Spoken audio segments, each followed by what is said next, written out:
बेटा सभी बच्चों को ढेर सारा प्यार। सभी अच्छे होंगे और अच्छी तरह से पढ़ाई कर रहे होंगे। नई क्लास में एक बार फिर स्वागत है आपका। चैप्टर हम 3 कर रहे हैं, स्वास्थ्य शिक्षा। इसका हमने फर्स्ट क्वेश्चन डिस्कस कर लिया था। आज हम इसका सेकंड क्वेश्चन डिस्कस करेंगे। तो हमारा जो आज का क्वेश्चन है, स्वास्थ्य का क्या अर्थ है, इसके पहलुओं का वर्णन कीजिए। ये इसको दूसरे तरीके से पूछा जा सकता है कि स्वास्थ्य की अवधारणा से आप क्या समझते हैं, इसके आयामों का वर्णन कीजिए। और एक तरीका और है, स्वास्थ्य का अर्थ और परिभाषाएं लिखिए, इसके रूपों का भी वर्णन करें। हमारा ये है, किसी भी तरीके से ये क्वेश्चन पूछा जा सकता है। तो करते हैं आइए शुरू इसको डिस्कस। स्वास्थ्य का अर्थ और परिभाषाएं। स्वास्थ्य व्यक्ति का वह गुण है जिसमें उसे मानसिक व शारीरिक रूप से स्वस्थ हो, यानी मानसिक और शारीरिक रूप से दोनों रूप से वो स्वस्थ हो, उसे स्वास्थ्य का गुण कहते हैं। तथा जिसके सभी शारीरिक संस्थान व्यवस्थित रूप से काम करते हों, यानी उसके शरीर के सभी अंग सही ढंग से कार्य करते हों। इसका अर्थ न केवल बीमारी अथवा शारीरिक कमजोरी की अनुपस्थिति है, अपितु शारीरिक, मानसिक तथा सामाजिक रूप से भी वह स्वस्थ होना चाहिए, यानी किसी भी तरह की। क्योंकि बेटा शारीरिक मानसिक तो हो गया, समाज में भी उसे एक सामाजिक प्राणी होना चाहिए, एक अच्छा नागरिक होना चाहिए, तभी उसको एक अच्छा और स्वस्थ व्यक्ति समझा जाएगा। यह एक ऐसी अवस्था है जिसमें व्यक्ति का मन और आत्मा प्रसन्नचित और रोग मुक्त रहता है, कि उसका मन वह जो प्रसन्नचित रहेगा और उसका शरीर जो है वो रोग मुक्त रहेगा। विभिन्न विद्वानों ने स्वास्थ्य के निम्नलिखित परिभाषाएं दी हैं। Number 1, J.F. विलियम्स ने क्या कहा है, स्वास्थ्य जीवन का वह गुण है जिसमें व्यक्ति दीर्घायु होकर उत्तम सेवाएं प्रदान करता है, यानी व्यक्ति लंबा जीता है और समाज के लिए जो उसकी सेवाएं हैं वो प्रदान करता रहता है।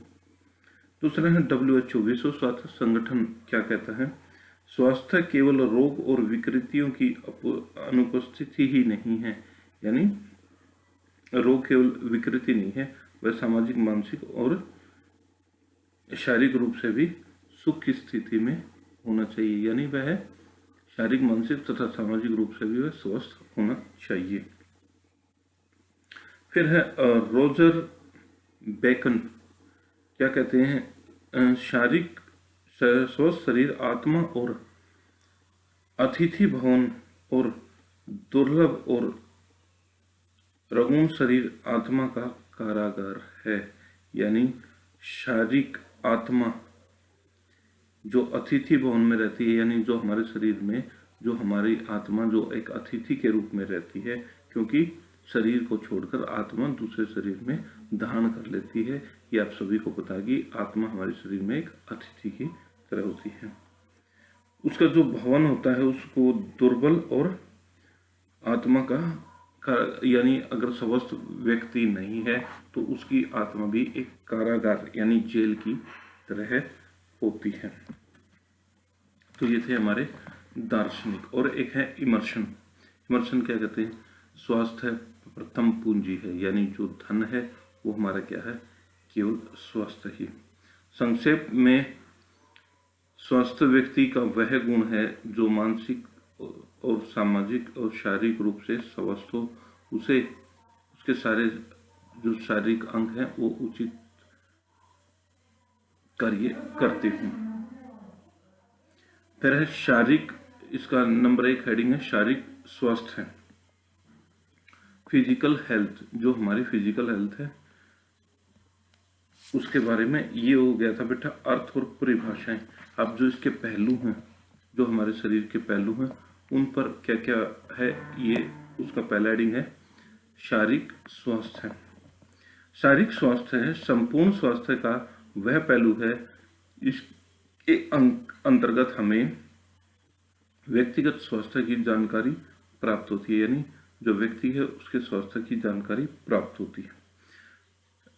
शारीरिक रूप से स्वस्थ व्यक्ति के लिए आवश्यक है कि उसके सभी शारीरिक संस्थान सुचारू रूप से कार्य करते हैं। ये हमने बार बार पढ़ लिया है। इसलिए प्रत्येक व्यक्ति को न केवल शरीर व विभिन्न अंगों की रचना और कार्यों की जानकारी होनी चाहिए, यानी जो जो हमारे शरीर में अंग हैं वो सभी प्रकार से उनकी जानकारी होनी चाहिए। अपितु उनके स्वस्थ रखने की भी जानकारी होनी चाहिए, लेकिन हमें उन अंगों की तो जानकारी, लेकिन साथ में साथ वो कैसे स्वस्थ रहें, जैसे हमारी आंखें हैं, हमारे दांत हैं, ये किस तरह स्वस्थ रहें, इस चीज़ की भी हमें जानकारी होनी चाहिए।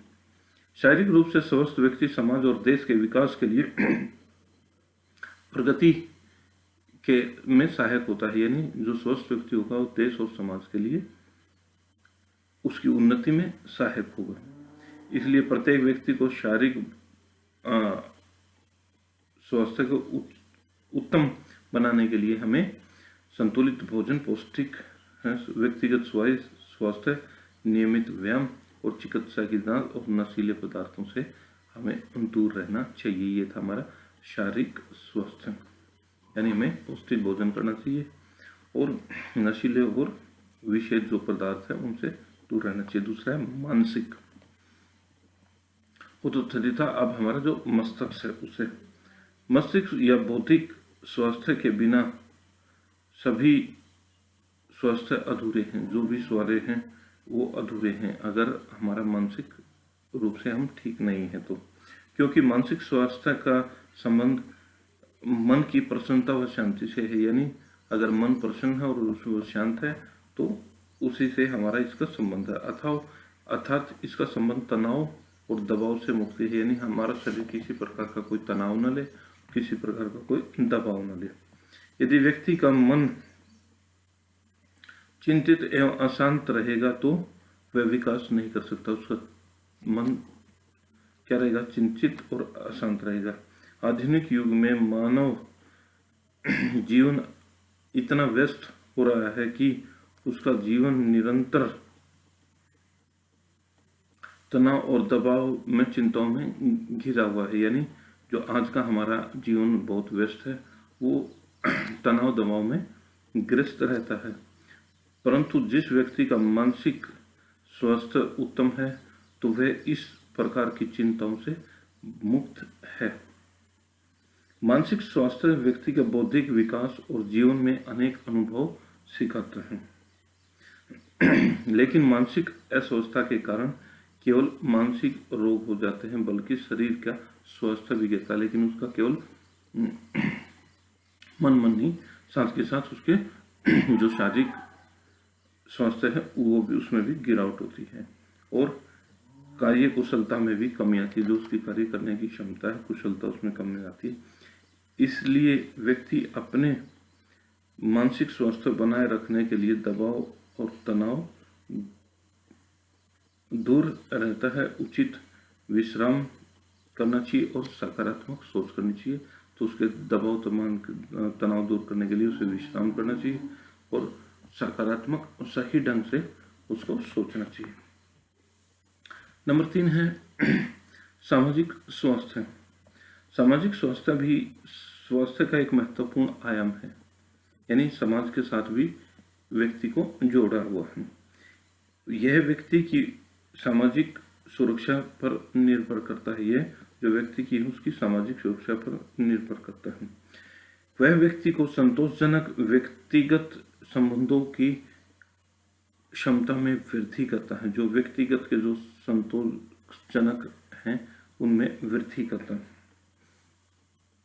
व्यक्ति सामाजिक प्राणी होने के नाते समाज में अनेक नियम, मान, मर्यादाओं का पालन करता है। यानी समाज में अगर वो रहता तो जो समाज द्वारा बनाए गए हैं नियम है, मान, मर्यादा है, उनका भी पालन उसे करना पड़ता है। यदि एक व्यक्ति अपने परिवार के प्रति, अपने कर्तव्यों के प्रति सचेत है तो उसे मानसिक और सामाजिक रूप से स्वस्थ कहा जा सकता है। यानी जो व्यक्ति के अपने कर्तव्य हैं, अगर वो उसके प्रति सचेत है, वो उसमें पूर्ण तरह से उपस्थित है या पूर्ण रूप से निभा रहा है तो उसे सामाजिक रूप से स्वस्थ कह सकते हैं। सामाजिक रूप से स्वस्थ व्यक्ति सैद्धांतिक, विचारात्मक और आत्मनिर्भर व जागरूक होना जरूरी है। उसे सिद्धांत भी पालना चाहिए, उसका व्यवहार भी अच्छा होना चाहिए, वो आत्मनिर्भर भी होना चाहिए और वो जागरूक भी होना चाहिए। अतः अनेक सामाजिक गुण और आत्म संयम, धैर्य, बंधुत्व, आत्मविश्वास आदि के पूर्ण होते हैं। यानी उसे आत्म संयम भी होता है, उसके अंदर धैर्य भी होता है, बंधुत्व भाईचारे की भावना भी होती है और उसका आत्मविश्वास भी होता है। और समाज, देश, परिवार के लिए उसका दृष्टिकोण रचनात्मक यानी और सकारात्मक होता है। वो दोनों तरह से होता है, साकार भी होता है और अच्छे कार्य करने के लिए रचनात्मक भी होता है। फिर है नंबर 4 पॉइंट है संवेगात्मक और भावनात्मक स्वास्थ्य। संवेगात्मक स्वास्थ्य में व्यक्ति को अपने संवेग जैसे डर, गुस्सा, सुख, क्रोध, दुख, प्यार आदि शामिल होते हैं। ये इस तरह के उसके अंदर शामिल होते हैं जो उसके लगातार सामने आते हैं, क्योंकि उसको डर भी लगता है, गुस्सा भी आता है, सुख भी आते हैं, दुख भी आता है, क्रोध और प्यार भी। इसके अंतर्गत स्वास्थ्य व्यक्ति के अनेक संवेगों पर भी नियंत्रण करता है। वह प्रत्येक परिस्थिति में नियंत्रित व्यवहार करता है। वो कैसी परिस्थिति हो लेकिन उसका व्यवहार क्या होगा, अच्छा होगा। हार जीत पर भी उसके संवेगों का नियंत्रण रहेगा। यानी अगर वो हारता है या जीतता है तो उसकी भावना पर वो हारता है तो ज़्यादा दुख नहीं वो करेगा और जीतता है तो ज़्यादा खुशी उत्पन्न नहीं करेगा। वो अपने परिवार, मित्रों और व्यक्तियों से मिलजुल कर रहेगा।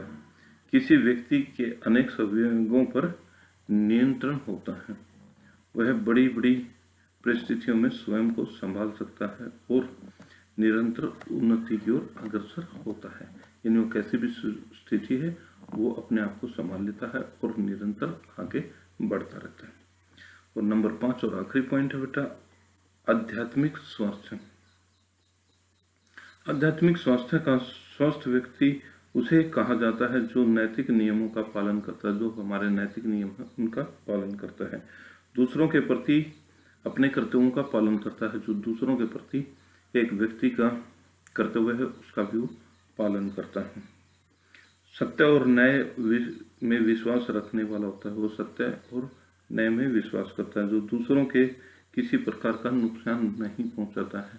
जो समाज में दूसरे मनुष्य हैं उनको कोई नुकसान नहीं पहुंचा सकता। ऐसा व्यक्ति व्यक्तिगत मूल्यों से संबंधित होता है। जो ऐसा व्यक्ति होता है वो दूसरों के जो मूल्य हैं उसको समझता है, दूसरों के प्रति उसको सहानुभूति होती है, सहयोग होता है, उनको सहायता करने की इच्छा होती है। तो ये थे आध्यात्मिक स्वास्थ्य के पहलू। आध्यात्मिक स्वास्थ्य प्राप्ति हेतु योग, ध्यान उत्तम माध्यम है। जिस प्रकार स्वस्थ रहने के लिए क्या था कि संतुलित पौष्टिक भोजन, नियमित व्यायाम, चिकित्सा जांच, तो इसी प्रकार इसमें भी योग और ध्यान के लिए आध्यात्मिक स्वस्थ होना जरूरी है। और इसके द्वारा आत्मिक शांति और आंतरिक शांति प्राप्त की जा सकती है। तो ये था हमारा बेटा क्वेश्चन नंबर 2, स्वास्थ्य का क्या अर्थ है, इसके पहलुओं का वर्णन कीजिए। उम्मीद करता हूँ सबको समझ आ गया होगा। कोई प्रॉब्लम है तो आप मेरे से डिस्कस कर सकते हैं। तो मिलते हैं अगली वीडियो।